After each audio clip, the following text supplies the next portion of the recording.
All right, welcome back to the Real News Network. I'm Jared Ball here in downtown Baltimore with our own Devon Stevenson. Want to talk with him a little bit about the spike in murders in this city over the last few months. Welcome to the Real News, Devon. How you doing, JB? As good as could be expected. So from your perspective, you're from Baltimore. You're from some of the communities that are talked about all the time related to all the violence and the crime in the city. Why, from your perspective, has there been an increase in violent crime and murders in Baltimore since Freddie Gray's killing and over the last couple of months? Well, first of all, I really think that the reason why the spike is coming out at an all-time high right now is because now, even though we advanced in a year, but we haven't advanced in resources for the communities where we got people out here that really comes from nothing, and the fact that they live in a community with nothing is like you're not going to get no positivity coming from that community. So you get a lot of people that's already enraged with personal vendettas, personal problems, and people just lashing out, man. I mean, it's no other way to act or respond to a world that's not designed to help the people that was born into a world where they ain't have any help. You know what I mean? But sure, but part of the question was how have those conditions worsened? In other words, these same problems existed last year. They existed before Freddie Gray was killed. So why do you think that those same conditions are leading to more crime and more hostility now? Why would it be different this year than last year? Well, only thing I can say is I feel like people now is just like they really don't care. At first it was an era where, people did act out, but now it's just part of the time where it's like you're not getting help. Other things are happening more and more in other states and other cities, and when these kids, because you got the younger youth, there's nothing here for them. So when they out after the school year, summertime, I mean, they out here, they amongst each other. It's so easy to get a gun than to get a job in the hood. So the fact that you can get a gun, what else leads to having a gun? Robbery, murder, you know what I'm saying? So I just feel like the media itself is starting to open their eyes up to something that's been going on, and it's always been an epidemic.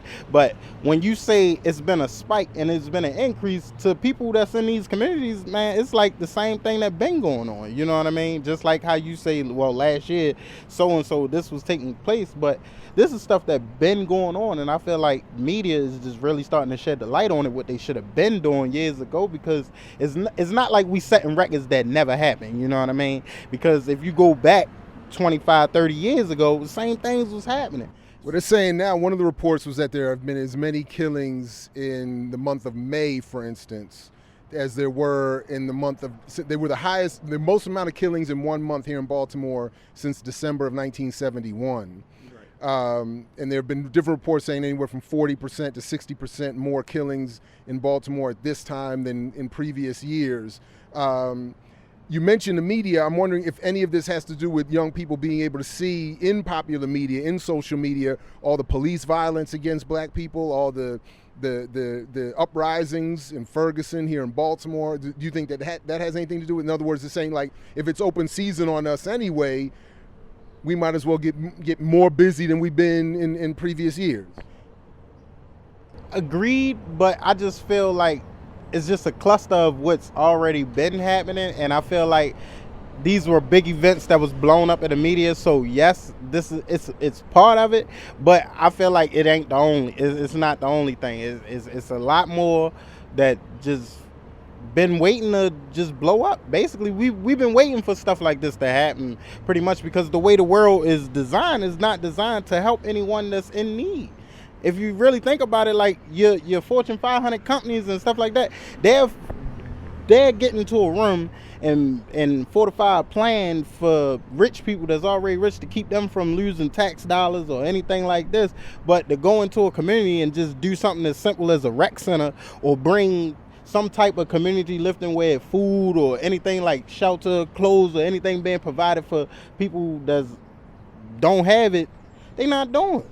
You know what I mean? So it's nothing being done to actually help these communities. Like, yeah, they could say it's like Section 8 or stuff like that for certain people, you know what I mean, where they don't have to pay much for rent. But what are you doing for that area, for that community? Like, it's nothing. Like, I can live somewhere for cheap rent, but the environment is poor. You know what I mean? So how are you helping these people? Like, it's no help. Like, and I feel like that's the real problem. Is like we're not getting any help. So you ain't gonna get nothing but negativity from a place where can't nobody even call home no more. Like, you don't even want to call your neighborhood home. You know what I mean? It's crazy. It's crazy. Devon Stevenson, thank you for joining us here at The Real News. Thank you, JB. And thank you for joining us here at The Real News Network. And as always, as Fred Hampton used to say to you, we say peace if you're willing to fight for it. So peace, everybody, and we'll catch you in the whirlwind.